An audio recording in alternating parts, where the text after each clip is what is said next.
everybody. My name is Brianna, and I'm here with Sarah, who's a model, and we're going to talk about how the COVID-19 pandemic has affected the modeling industry as a whole. Hi, Sarah, how are you?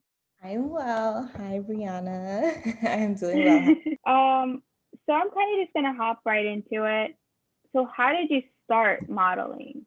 So, of course, being Jamaican, my mother said I had to go to college and then do modeling. So I didn't do it in high school at all. So when I turned 18 and I graduated high school, that's when I was independent enough to drive around myself. So I went to some of the agencies. I did my Google searches for Elite Miami, Ford models that used to be in Miami.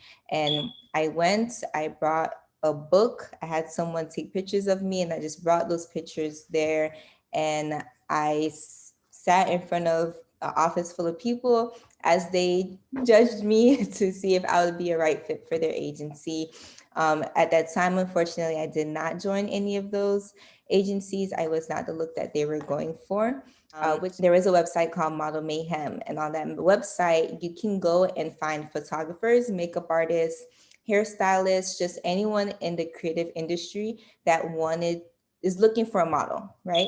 So they would just put a casting, what we call castings, out there, and they'll put all the details, whether it's paid or trade for print.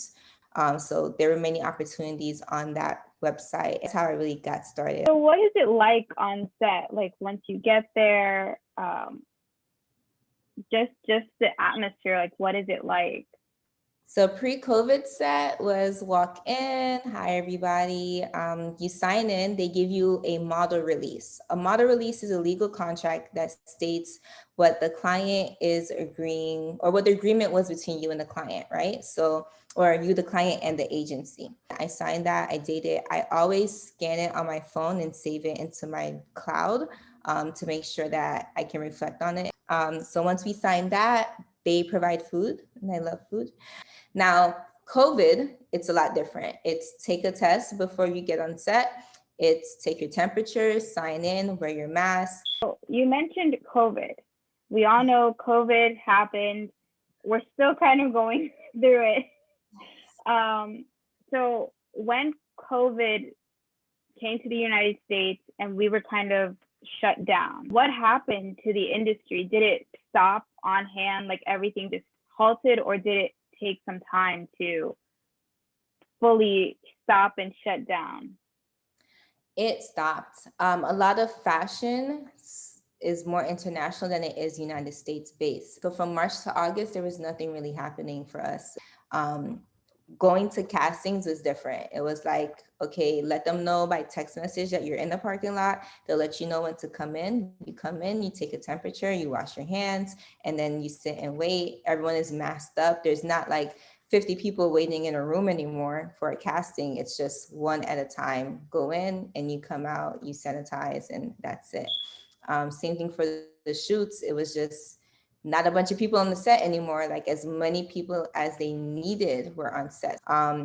It still has impacted the modeling industry because fashion shows aren't the same. There's some fashion shows that happened where there were like maybe 5 people on each row, and that was it. Wow. And the model just walked down, and everything has become virtual.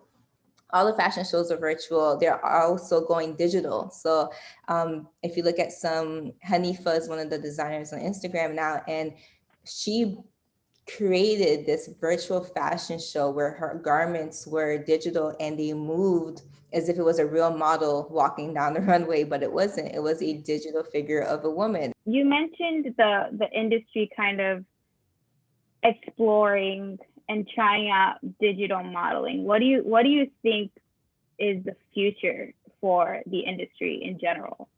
They're gonna go digital.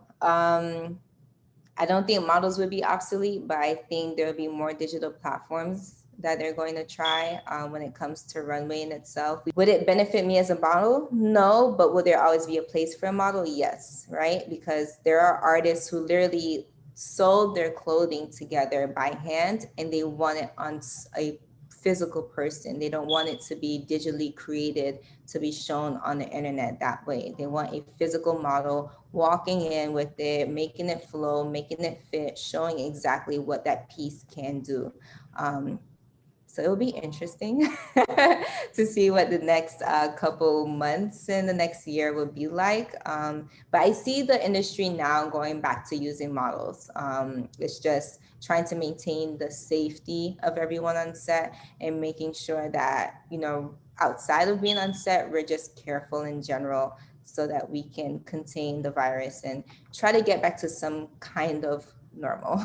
I kind of just want to take the time to just thank you for just having this conversation with me, and I enjoyed it.